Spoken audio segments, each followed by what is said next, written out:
Hello guys, আসসালামু আলাইকুম। Doctor দেখায় আসলাম, এখন একটু রাস্তায় বসলাম।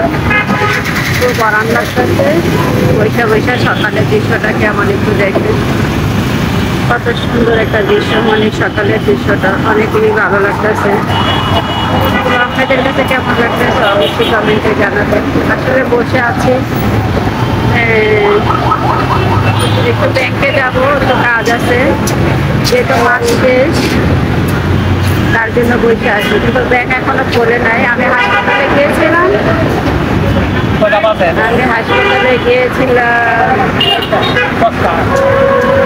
নয়টা।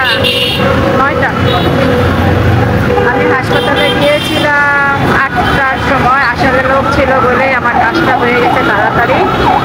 তো শ্যামলিতে আইসে একটু বসে আছি সকালবেলা। দেখেন সকালবেলার পরিস্থিতিটা আসলে অনেক ভালো লাগছে। আর একটু হালকা হালকা বাতাসও আছে, আর চারদিকটা এই মানুষ যাওয়া আসা করতেছে, দেখে অনেক ভালো লাগতেছে। মানে মনে একটু শান্তি লাগতেছে। বাসায় সারাক্ষণ বসে থাকতে থাকতে, শুয়ে থাকতে থাকতে আরো বেশি পাটা ঘুরে যাচ্ছে। এখন যেহেতু একটু ব্যাংকে কাজ আছে, সেক্ষেত্রে এখানে একটু বসে আছি। তো ব্যাংক নাকি 10টায় খোলে। তো আসলে বাসায় গেলে আর হয়তো আর বের হওয়া যাবে না। কারণ কি, যেহেতু শরীর অসুস্থ, পা খোলা, মানে অলস লাগবে। তো আজকে আবার ব্যাংকে যেহেতু আমার একটু কাজ আছে, কাজ সময়ও নাই, তার জন্য এখানে বৈশা মানে গাড়িগুলোর দৃশ্য দেখতেছি, আর ভালো লাগতেছে। আর একটু একটু হালকা বাতাস, অনেকই ভালো লাগতেছে। আর সকালে একটু জ্যাম জমক কম। আর দেখা যাচ্ছে 8টার পরের দিকে মানে তখন একটু জ্যাম বেশি হয়। তো কেমন লাগতেছে অবশ্যই জানাবেন। আর আমি একটু অসুস্থ, এখনো জানি না কি হয়েছে। আজকে 2টা পরীক্ষা করতে দিয়ে আসলাম।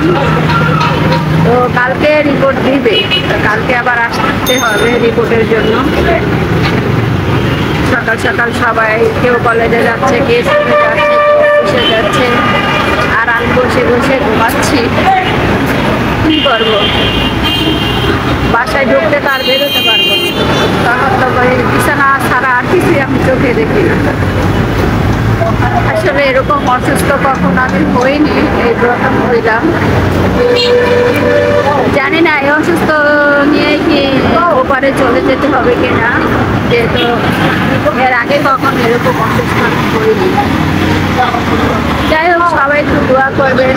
আর দৃশ্যটা কেমন লাগতেছে, এরকম আমিও বসে আছি এখানে, অনেকে গাড়ির জন্য অপেক্ষা করতেছে।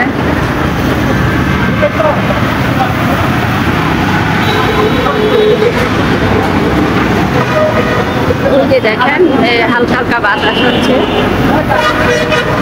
হালকা বাতাস, ভালোই লাগতেছে। তো সবাই ভালো থাকবেন, সুস্থ থাকেন, আর আমার জন্য একটু বেশি বেশি করে দোয়া করবেন। আগে